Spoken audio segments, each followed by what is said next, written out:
177 employees were laid off in the most recent round of cuts, bringing the total up to 261 in the last year. That's right, Nate. The layoffs from 9 days ago were all civil service workers, but now money is needed to pay the professors of the university. The administration proposed a plan to reduce salaries until Eastern receives its appropriation from the state, but the teachers union, the University Professionals of Illinois, voted down the proposal.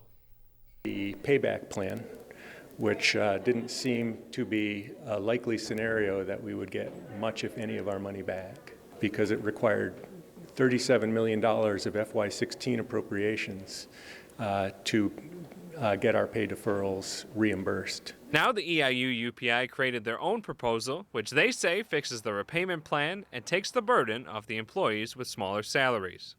I expect and hope that it gets ratified with a pretty good majority.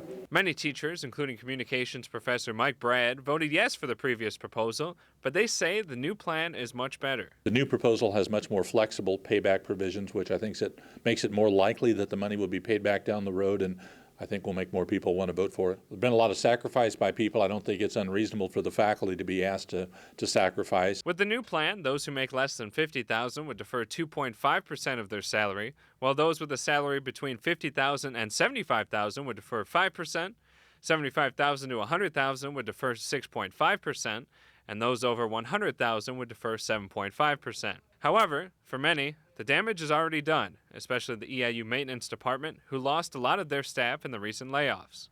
W's used to do, so the amount of work that can be done is going to be greatly reduced. Sigler says there are now only 5 teams of 4 building service workers left in his department, responsible for over 20 buildings on campus. We had people in buildings that they'd never been in before. They had no idea, simply like where all the bathrooms were at, even where the janitor clothes were at.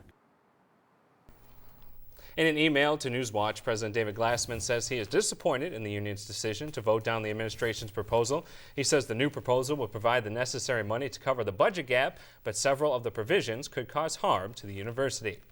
The EIU UPI voted this afternoon at 2:30 and 5 during their general member meetings. Voting is also open tomorrow morning from 9:30 to 11:30 and tomorrow afternoon from 2:30 to 4:30.